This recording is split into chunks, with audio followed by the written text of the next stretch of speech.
A través del hilo telefónico hemos contactado ya al señor doctor Rodrigo Ramírez Campos, a quien le saludo de la manera más comedida. Doctor, buenos días, un placer escucharle.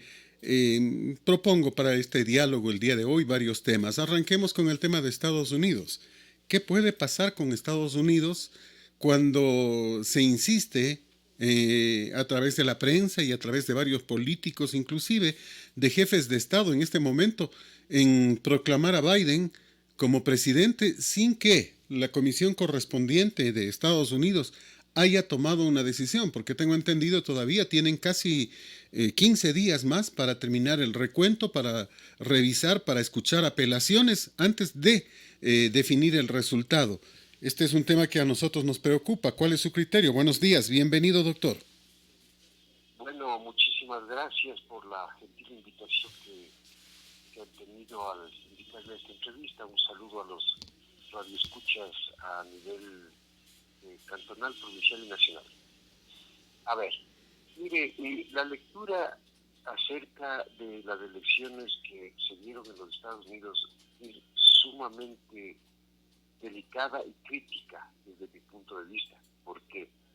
Porque si bien es cierto, la tendencia, ojo, entre comillas, ha señalado desde hace tiempo atrás que Biden era el eventual presidente o el potencial presidente de los Estados Unidos, no ha habido un pronunciamiento acerca del organismo oficial. Más sin embargo, los medios de comunicación de los Estados Unidos, siguiendo esta tendencia de manipulación social que se da en algunos países del mundo, más aún cuando hay intereses de por medio, han señalado a Biden como triunfador. Y bueno, eso no es lo grave. Lo grave desde mi punto de vista es que pueda de alguna manera quebrantarse o romperse la voluntad del pueblo estadounidense. Eso es lo grave, y no solamente en los Estados Unidos, sino grave en todos los países del mundo, que la voluntad del soberano deba o pueda quebrantarse. Hay un dicho popular que decían los antiguos, ¿no? Y algunos pensadores: la verdad, aunque duela. Si es que Biden ha de ser el ganador, pues lo sea. Pero si es que Trump, que ha denunciado, por cierto, fraude, y entiendo que a través de las redes sociales, por medio de sus abogados, ha evidenciado dicho fraude, es totalmente nefasto y grave para la región.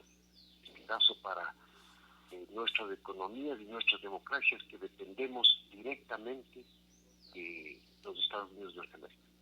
Estados Unidos está a punto de una guerra civil, y hago esta referencia porque en este instante, pase lo que pase, la situación va a ser grave. A ver, si el colegio electoral termina dando la victoria a Biden, la gente de Trump, porque está dividido Estados Unidos en dos, va a generar protestas y reclamos. Y usted sabe que en Estados Unidos hay la posibilidad de portar armas, y hemos visto videos, hemos visto fotos de ambos grupos fuertemente armados resguardando sus ideas. Esto podría generar un conflicto armado de impredecibles consecuencias, porque si le dan la victoria a Biden, la gente de Trump va a protestar, y viceversa. Si dicen que Trump tenía razón en sus reclamos, igual. Al frente se van a encontrar precisamente con gente armada, y esto es gravísimo, ¿no? Sí, bueno, lamentablemente, si es que el organismo oficial no hace un pronunciamiento, las cosas no se clarifican, es muy posible que ocurra lo que usted refiere, es decir, que en los Estados Unidos se produzca enfrentamientos civiles. Habida cuenta de que, como usted bien señala, el poste de armas allá es permitido. Ahora, el tema es que más allá de que gane el uno o de que gane el otro, que necesariamente tiene que dilucidarse en los próximos días, no puede eh, declararse a los dos ganadores, y no sé, desde mi punto de vista, peor aún, podría declararse nulas o inválidas las elecciones. No tengo conocimiento legal acerca del tema, pero yo creería que eso no va a darse. Bueno, le comentaba que acerca del posible enfrentamiento de civiles que puede darse en los Estados Unidos, esto obedece lamentablemente a una descomposición social que vivimos a todo nivel. La gente se ha deshumanizado, se ha hecho mucho más egoísta, mucho más ambiciosa, mucho más impositiva, y como consecuencia de eso tenemos esto. Dos sectores de los Estados Unidos que, de acuerdo a las redes sociales, ya se amenazan públicamente en sitios públicos, valga la redundancia, de los Estados Unidos, ya portando armas. Digamos, lo único que faltase o faltaría es que por ahí alguna persona desaprensiva dispare, y ahí sí lamentablemente va a generarse una debate.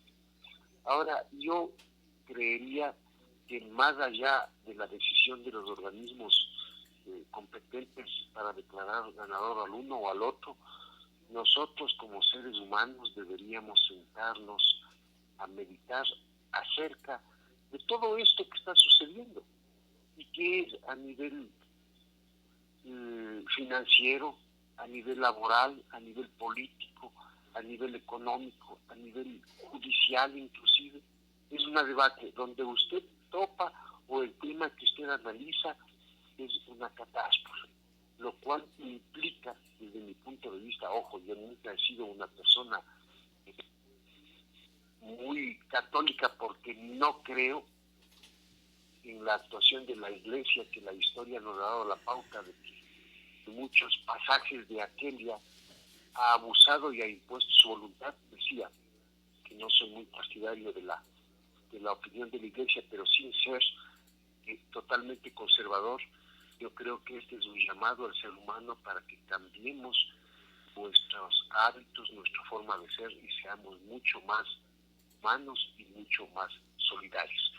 ¿Por qué? Porque cuando las posiciones llegan a una yuxtaposición de tal naturaleza, ya se pierde la objetividad, se pierde el sentido, se pierde el sentido común, y lamentablemente las consecuencias que debe de pagar esa sociedad y el mundo en sí son totalmente desastrosas. Ojalá esto no ocurra, ojalá esto no ocurra.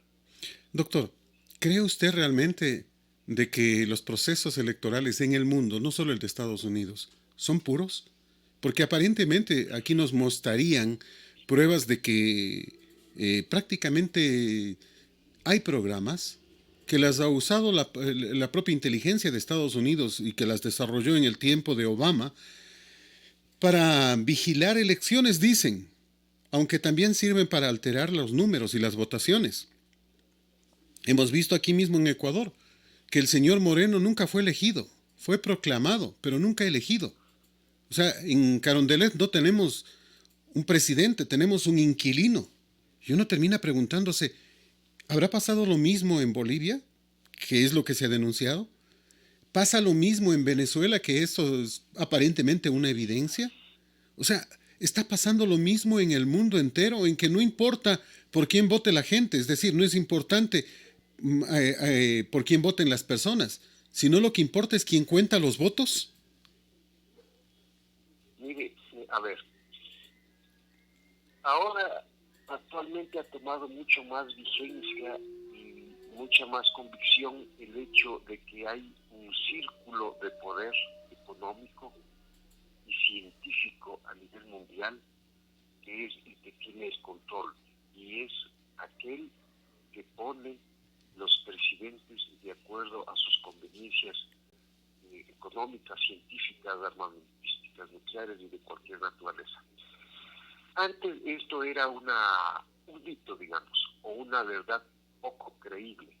Yo creo que en la actualidad, con el cambio del orden mundial y con el despunte del tema informático, del tema cibernético y del tema informativo, usted ve que las redes sociales ahora tienen un efecto multiplicador inimaginable. Hasta hace muy pocos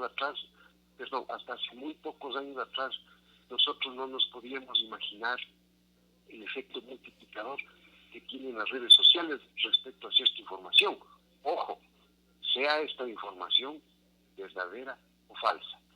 Estas informaciones y estas redes, estoy convencido yo de que están manejadas y manipuladas a conveniencia por una élite mundial, una élite financiera y científica mundial, que inclusive podría ser, o no podría ser, que inclusive, desde mi criterio, es la que introdujo este virus que tanto daño y dolor ha traído a la humanidad, y que son los mismos que después de ciertos estudios, entre comillas, nos van a vender la vacuna, no sé si para un control genético o para llenarse los bolsillos, más aún de lo que ya los tienen. Decía yo que esta élite, creo yo, y estoy convencido que es la que controla a nivel mundial todo, absolutamente todo, y consecuentemente es aquella que se encarga de designar y poner presidentes a su arbitrio y bajo sus intereses. Yo digo esto ¿por qué? Simple. Si cuando se hacían las cosas manualmente, si cuando se hacía el conteo manual, había un índice altísimo o una posibilidad alta de cometer fraude, no se diga ahora. Usted verá que todo se hace a nivel informático. Se ingresan los votos al sistema y el sistema le dice quién es el ganador. Y punto. ¿Hay capacidad, no habrá capacidad humana para investigar o desmenuzar este sistema operativo? No la hay. No la hay, ¿por qué? Porque estos sistemas son creados justamente por las élites económicas que tienen el poder y el conocimiento. Vea usted a nivel de los bancos. Todo se maneja a través de software. A nivel de las cooperativas, a nivel de las instituciones financieras, todo es a nivel de software. Y la función judicial, todo es a nivel informático. ¿Qué injerencia tiene el ciudadano de a pie, como yo, por ejemplo, o como usted, para llegar a precisar si es que efectivamente lo que le dice el sistema es una falacia o es una verdad? Ninguno. Simplemente esa es la forma que tienen ellos para manipularnos y aprovecharse de las economías y de las democracias débiles y endebles como la nuestra. Vea usted 17 binomios en estas elecciones. Es una vergüenza. Para mí es una vergüenza. Mire, el Ecuador creo que es un país hermoso, maravilloso, lleno de recursos naturales, con un potencial productivo inimaginable, envidiable por cualquier país del mundo. Y sin embargo tenemos esta clase política que ha saqueado el país y que no se harta de haberse robado y de haber manipulado a la sociedad como le ha dado la gana. Yo les pido dispensa si es que puedo haber salido o mi comentario puede haberse salido de un tono formal, pero las cosas hay que decirlas como son.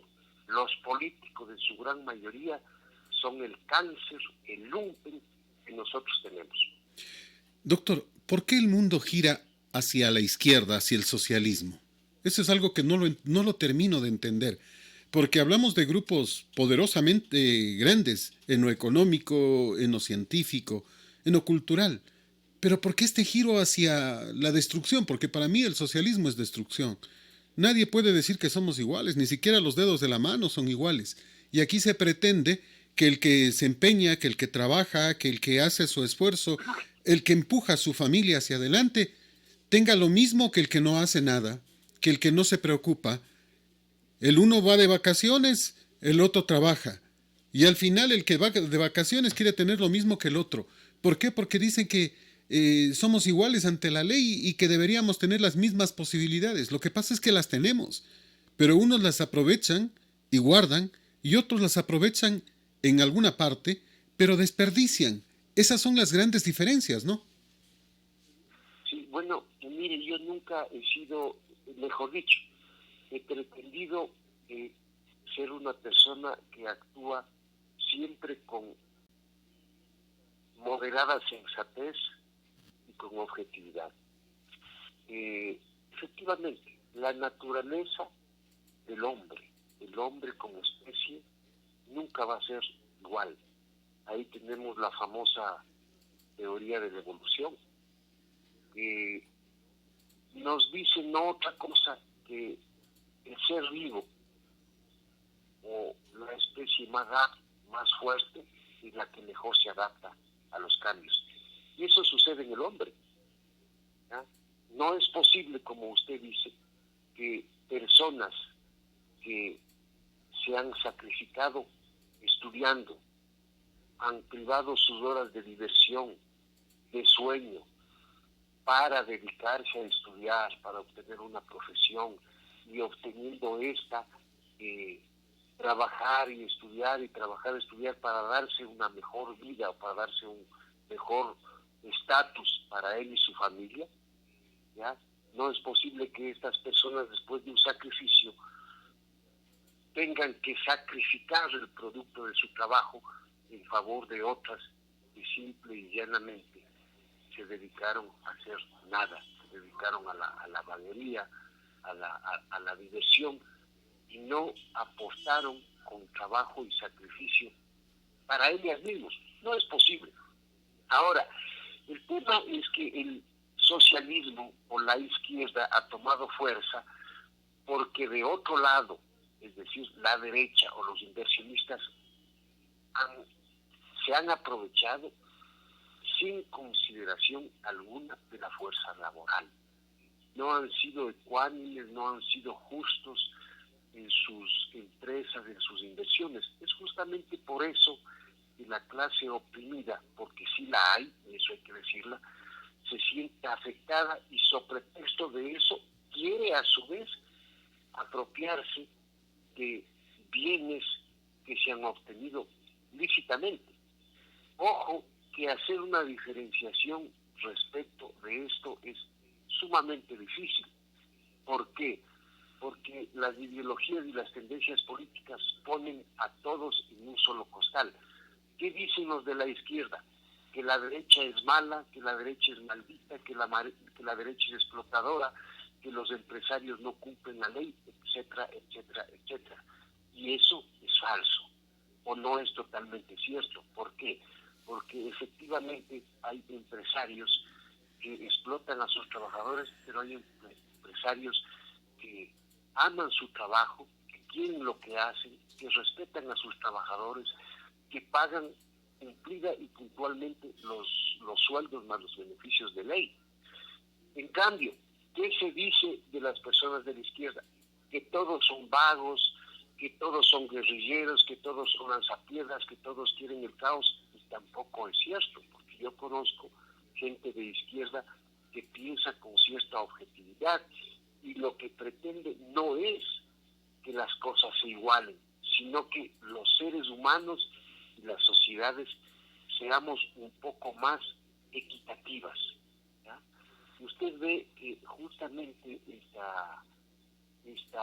estas posiciones totalmente contrarias son las que polarizan la sociedad. Ahora, yo, mire, siempre he sido partidario de que en el sistema de libre mercado en el que vivimos, ya, lamentablemente o ventajosamente, el capital es el que genera trabajo. La inversión es la que genera trabajo. El expresidente Correa decía dogmáticamente un principio, o humanísticamente, él predicaba un principio que me parece muy bueno, pero más allá de la hermosura filosófica que pueda tener, en la práctica no sirve para nada. Decía, el ser humano sobre el capital, el ser humano sobre el capital. Sí, pero eso es un lirismo. Eso está bien para una novela romántica, para poesía, cuestiones de esa naturaleza, porque en la práctica eso no se da. Aquí el capital es el que genera trabajo, y el trabajo genera estabilidad, y la estabilidad genera cierta paz en las familias, la oportunidad de llevar un pan a la mesa, la oportunidad de educar a sus hijos para que ellos, en base a la educación, puedan en un futuro aportar a la sociedad y así sucesivamente. Esa es la dinámica social. Doctor, Nosotros no podemos, perdón, dígame. Me quedo pensando en algunos temas y le agradezco por la exposición que me parece muy interesante. Me quedo pensando en algunos temas. Por ejemplo, en que todo lo malo lo tratamos de hacer bueno. Antes se cuidaba a los niños, a las niñas y se les daba protección. Ahora, en el tema sexual, por ejemplo, en vez de educarlos, se les da preservativos.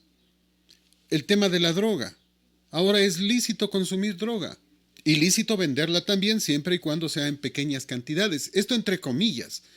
Y uno termina preguntándose, ¿puede ser lógico que en una ley orgánica de salud se pretenda imponer algunas novedades, entre comillas, como de que un pequeño, un adolescente, antes de llegar inclusive a la adolescencia, pueda cambiar de sexo? O sea, dicen que defienden la vida, pero están a favor del aborto. No entiendo estas situaciones, porque una cosa es lo que se dice, pero en verdad la otra, la de fondo, es la importante. Podemos seguir viviendo en mundos como por ejemplo Venezuela, España. Me quedo pensando en Chile en los últimos tiempos. En Chile veía un video de un señor que llega y se ha tomado una casa. ¿Cuál es su respuesta? Tenemos que ir a lo judicial, dice, porque yo no tengo casa y tú tienes dos, entonces yo vine y me tomé esta casa. Tienes que llevarme a la corte a ver qué pasa. Eso decía el señor, en un carrazo, por cierto, y el dueño de la casa le decía eso. ¿Por qué no vendes el carro? No, es que no es mío. Y tranquilo, y que tiene que ir a la justicia para que le desalojen si es que es posible. En Venezuela Chávez hablaba del expropiese, que lo sigue haciendo Maduro. En España tenemos la gente que, los sin casa, que así los denominan, que llegan y se toman cualquier casa. Y sacarlos casi es imposible. O sea, perdimos los valores y se afecta la propiedad privada. Y no hay ningún inconveniente, ¿no? O sea, voy y me tomo lo que yo quiero. O sea, ¿podemos vivir en paz en un mundo así? Bueno, mira, todo, digamos, hay cosas que aparentemente no tienen relación o no tienen relación unas con otras. Usted bien decía el tema, o bien topaba el tema de los valores. Para una persona que no ve la problemática social a profundidad, pensaría que ¿qué tienen que ver los valores con esto que está sucediendo? Tienen que ver mucho. ¿Por qué? Porque la formación que nosotros recibimos por los valores que nos inculcaron, ojo, quiero reiterar, no, al hablar de valores, no me refiero a los mandamientos creados por la Iglesia, me refiero a la actitud decente que uno debe tener respecto del ejercicio de su derecho y el respeto del derecho ajeno. En el momento en que esos valores no se inculcan o no se les da la relevancia o la importancia que ameritan, ¿ya? Viene la delincuencia.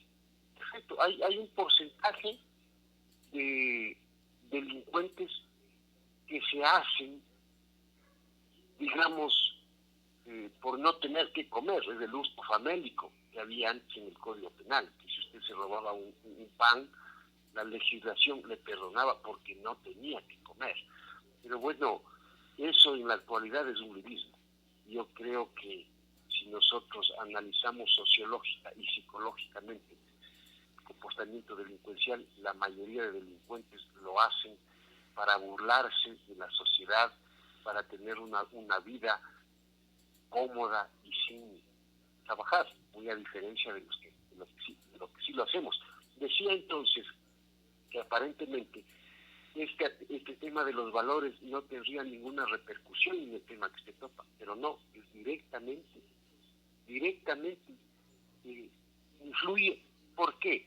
Porque si usted es criado con una cultura de respeto al derecho ajeno, sabe que si necesita algo, que si desea algo, diga usted un par de zapatillas, un reloj, una casa y así sucesivamente, tiene que esforzarse y tiene que trabajar para hacerlo.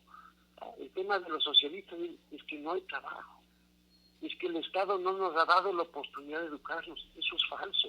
Mire, yo veo con mucha pena y con mucho pesar en la ciudad de Ambato, y creo que a nivel nacional, que hay muchos inmigrantes, puedo deducir o concluir que son inmigrantes, que piden caridad en la esquina. A mí me da mucha congoja, mucho pesar, mucho dolor.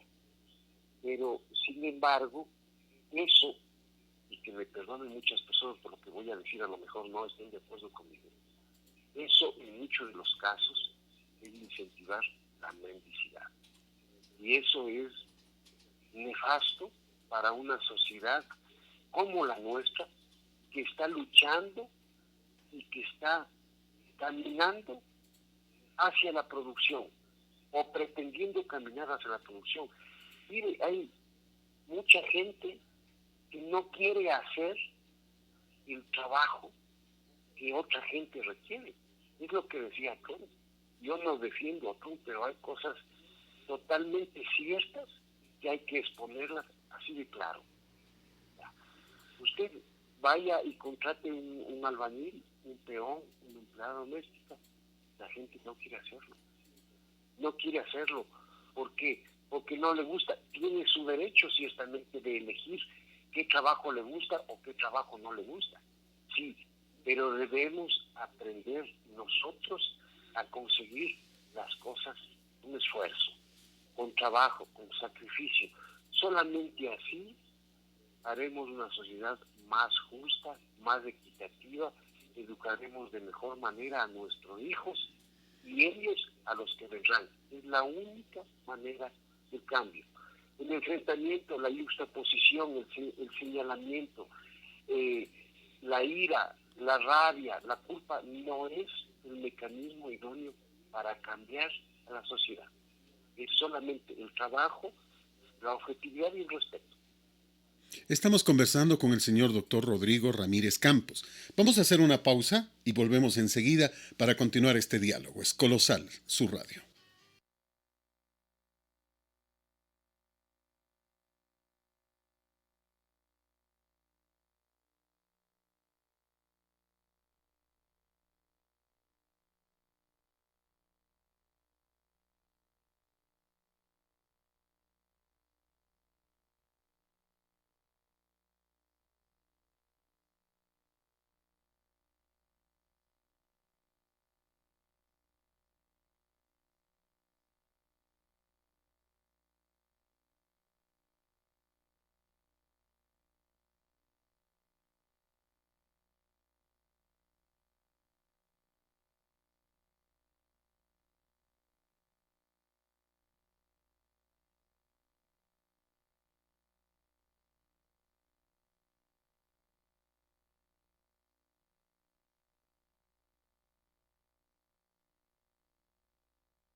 Continuamos este diálogo con el señor doctor Rodrigo Ramírez Campos.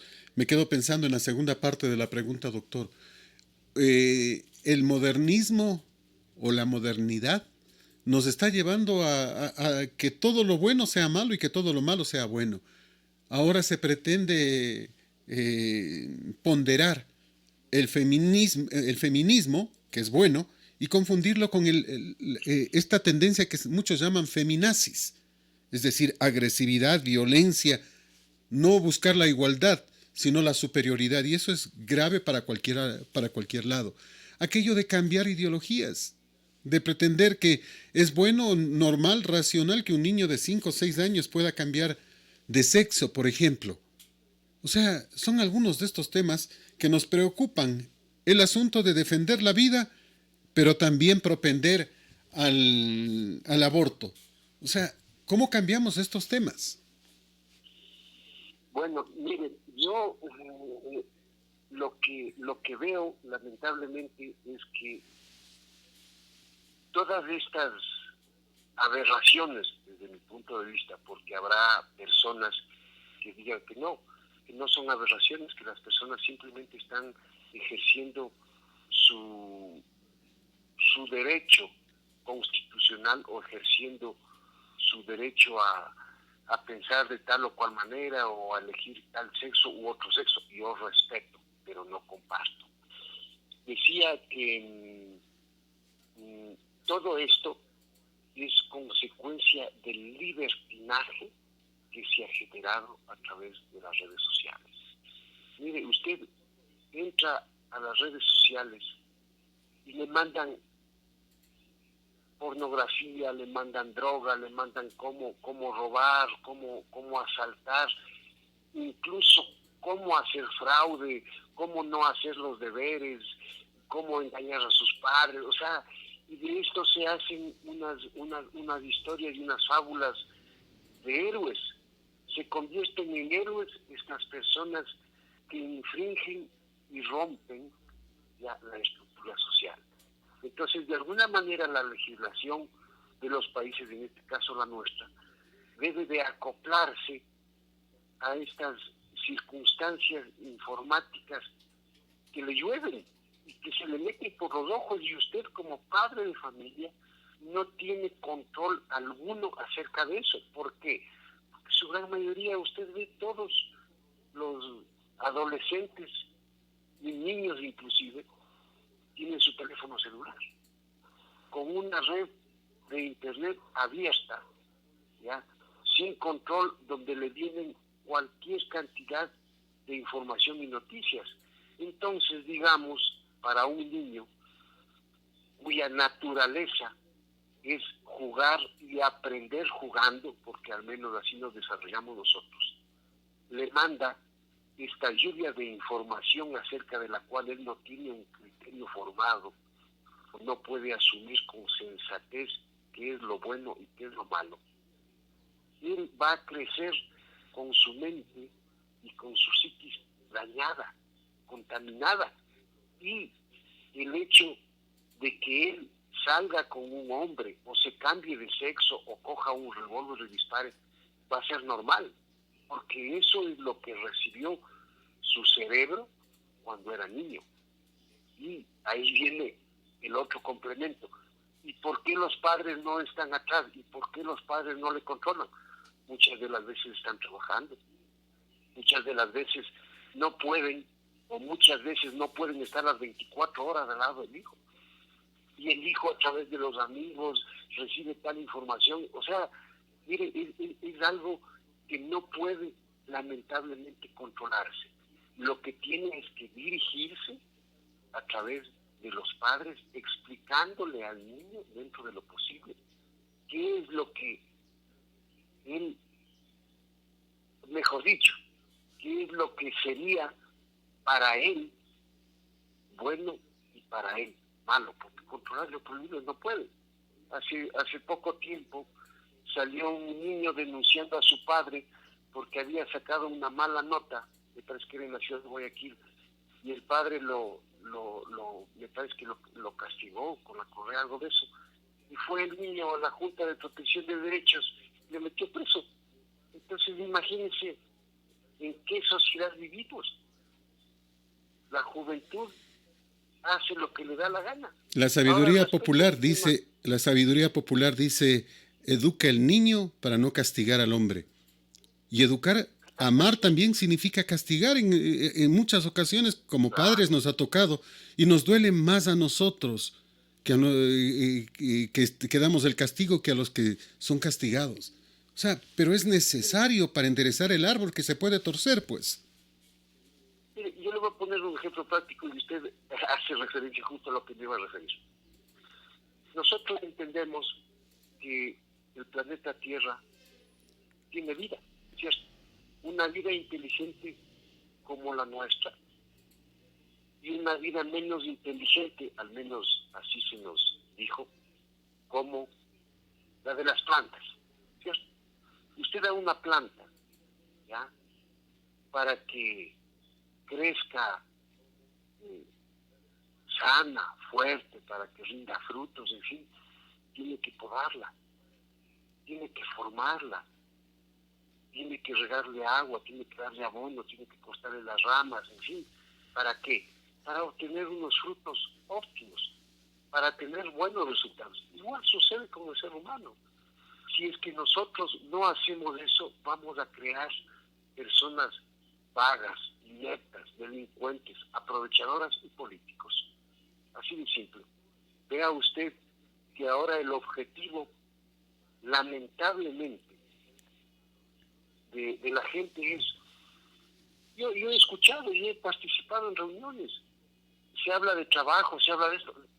Le ven a la política o ganar una dignidad a través de la votación popular como un buen negocio, como una manera de salir de la pobreza. ¿Ya? Ve cuánto vas a ganar, de la influencia que vas a tener, y aparte fuera de muertos y heridos. O sea, eso es una vergüenza. Yo siempre propuse que los políticos no ganen sueldo, que se fije simplemente un rubro para dietas y nada más. No, muy al contrario. Me enteré yo a través de un comentario de una persona una radio, que no me acuerdo el nombre, que inclusive la rebaja de sueldos o el aporte de sueldos de la función ejecutiva se había ya eliminado. Es decir, es que doctor, el aporte... Doctor, es que nunca se dio, pues. Era un decreto. Pero si usted va a las páginas web de la Presidencia de la República, de la Vicepresidencia de la República, de los ministerios, y usted busca en transparencia, usted va a ver que nunca se rebajaron un centavo. Lo dijeron nada más, pero no ocurrió. ¿Pero para qué lo dijeron? Para poder rebajarle al que ganaba $500 y bajarle a 400. Lo dijeron para rebajarle al que ganaba $600 y dejarle en 450. Para que el que ganaba $800 dejarle en 620. ¿A quién le rebajaron? Es al pueblo, a los que están en escala baja. Los de la escala alta nunca se rebajaron un centavo. Y es verdad, el señor Moreno ya retiró este decreto hace una semana más o menos. Imagínese usted. Mi estimado Fernando, usted me preguntaba el por qué esta diferenciación, ¿ya? Y por qué la izquierda actúa de tal manera y la derecha actúa de tal manera. Y ahí está la respuesta. Note usted un obrero o un albañil, ¿ya? Al oír este tipo de noticias, ¿qué es lo que va a hacer? Va a entrar en ira y va a entrar en cólera y no va a perder la primera oportunidad que tenga, por ejemplo, las manifestaciones que con todo derecho se hacen, en expresar su ira, en romper cosas, en tirar piedras. ¿Por qué? Porque es la impotencia que le genera a ese ciudadano que trabaja en forma sacrificada 8 horas diarias o más, ¿ya? Frente a otros ineptos. Y yo le digo al presidente de la República públicamente, es un inepto, es el peor presidente de la República que hemos tenido. Al menos del otro, pese a que era un ladrón, era un poco inteligente y hábil. El actual no sirve para nada, no sirve para absolutamente nada, manteniendo una recua de 4 o 5 adláteres que le protegen y que no son otra cosa que testaferros para el robo. Imagínense usted, vemos que el Ministerio de Salud ha sido una de las instituciones más corruptas. ¿Qué ha pasado con los carnets de discapacidad? Nada.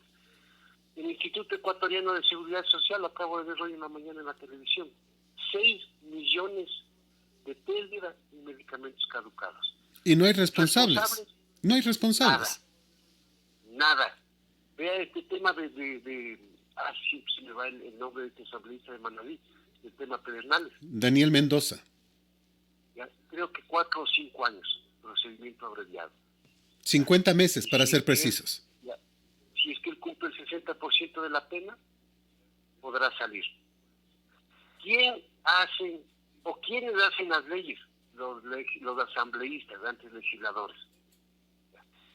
Leyes que protegen al delincuente, Mire, ahora que se avecinan elecciones, se apresuran a aprobar la ley de la extinción de dominio, siendo que esa ley estuvo algunos años ahí y nadie hizo absolutamente nada. Ahora que vamos a elecciones, mi querido doctor, perdón que le corte, pero es un tema del que hay que hablar. ¿Qué confianza podemos tener en Atamaín, Acero, Cabrera, Pita y Verdesoto, los miembros del Consejo Nacional Electoral, que hace una semana le dicen al país que han dado vida a un partido que el Tribunal Contencioso Electoral devolvió la vida, justicia y libertad? Y que le dan plazo 15 días para que haga de nuevo primarias, para que pueda poner candidatos y para que pueda inscribirse. Cuando se enteran que el que se inscribe por Justicia Social es Álvaro Noboa, el empresario guayaquileño, se reúnen de emergencia y en la madrugada de ayer, a las 2 de la mañana, toman la decisión de rever la propia decisión de ellos y dicen que, bueno, que no pueden participar, que no puede participar Álvaro Noboa. Ayer en Teleamazonas la señora Tamaín dice que ellos no persiguen a nadie y que Justicia Social sí puede participar, pero no con Noboa, sino con Fabricio Correa. Y uno se termina preguntando, bueno, ¿y qué mismo es esto? Pues, o sea, ¿con qué garantía podemos ir a elecciones con un tribunal, más bien con un Consejo Nacional Electoral como este?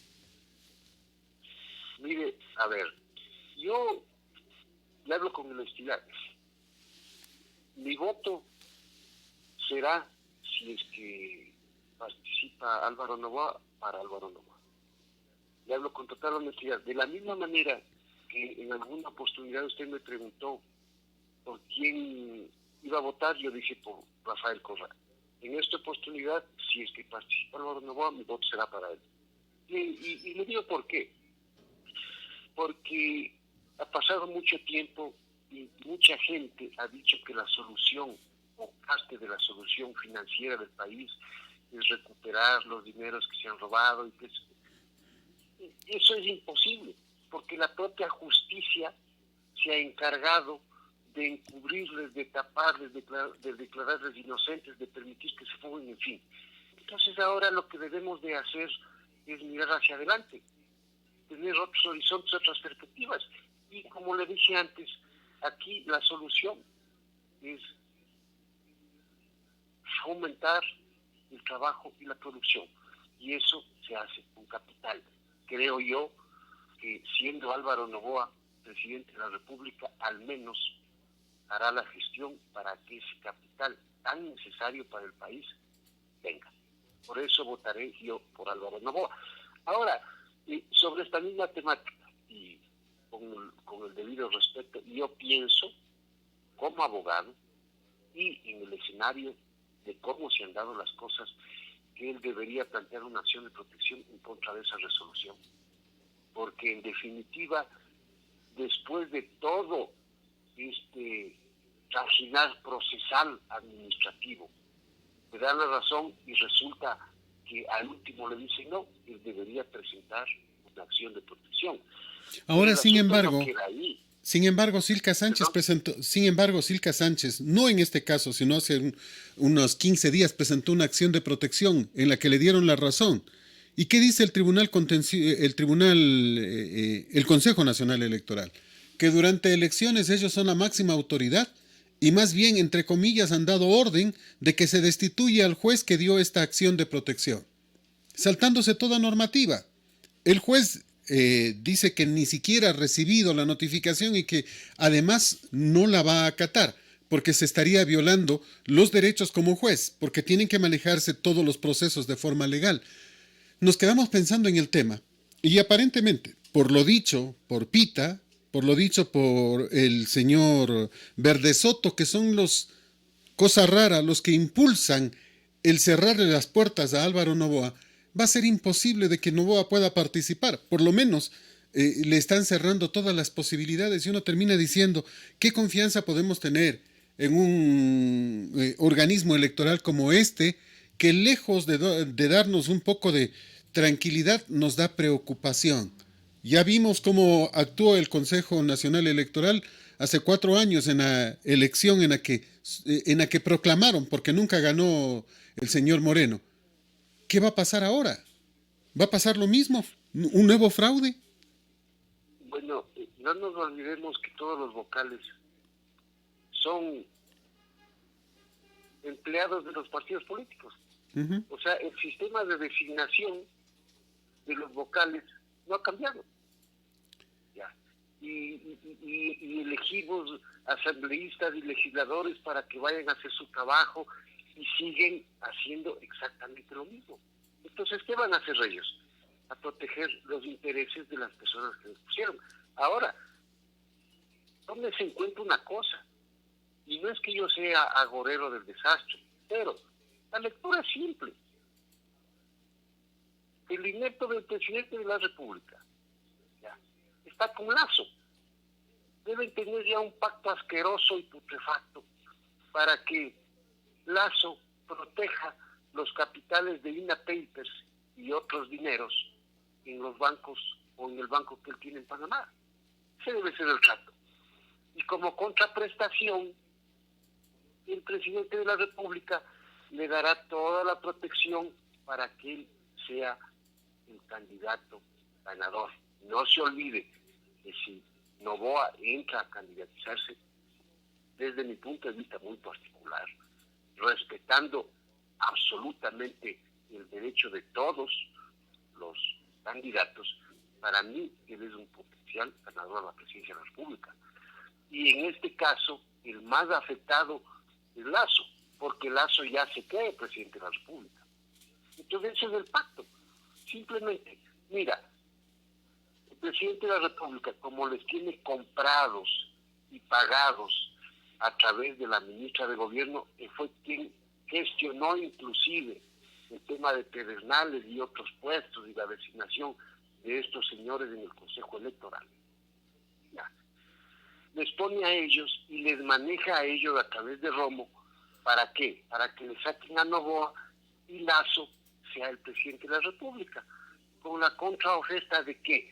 De que los dineros sucios que tiene Moreno y compañía estén protegidos en los bancos de Lazo. Simple. Es sumamente simple. Esa es la lectura que yo tengo. ¿Por qué? Porque, como vuelvo y repito, si entra Noboa, Noboa le gana. Y el que está temblando con la inscripción de Noboa, Lazo. Porque de los otros, discúlpenme que le diga, metiéndoles a todos en una licuadora no sale uno. No sale ni jugo de naranja, doctor. Hay gente, perdón, No sale ni jugo de naranja, digo. mejor dicho, si le digo lo que sale, les van a suspender la frecuencia por... Ya, mire, entonces imagínese un ex candidato que ni siquiera vive aquí muchos años y viene a darse El Salvador. Y viene quebrado Isidro Romero. Quebrado, ya. Otro candidato que, bueno, le he escuchado en las noches de bolia que he tenido con la música que hace, que tiene una o dos buenas canciones, nada más de aquellos. Y así sucesivamente. El que decía que había que estar contra los tiranos que nos roban la ilusión y que decidió pasarse al otro lado, ¿no? Entre los políticos que nos roban la ilusión. Es que el poder corrompe. Discúlpenme, hay que ser una persona de una formación y de un carácter inquebrantable para no dejarse corromper por el poder y el dinero. Y de esos políticos tenemos. ¿Contarlos con los dedos? Sí, pero los tenemos. Y ahí el resto, discúlpenme, es un lumpen. ¿Y Arauz? Cáncer social. Y Arauz, mi querido doctor, porque estaba usted analizando a los políticos. Bueno, de Arauz conozco poco. No puedo opinar mayor cosa, pero de acuerdo a lo que dicen en las redes, es primo de Jorge Glass. Y basta con que salga de ese árbol. Es un fruto contaminado. Miren usted, Yacu Pérez. cómo salen las cosas. Y a ver, Yacu Pérez, no sé, me parece un mestizo e indigenado que protege sus propios intereses. Así de simple. Y ahí el resto ni me acuerdo, es que son 17. ¿Y Lucio? No me he puesto ni análisis. Perdón, dígame. Lucio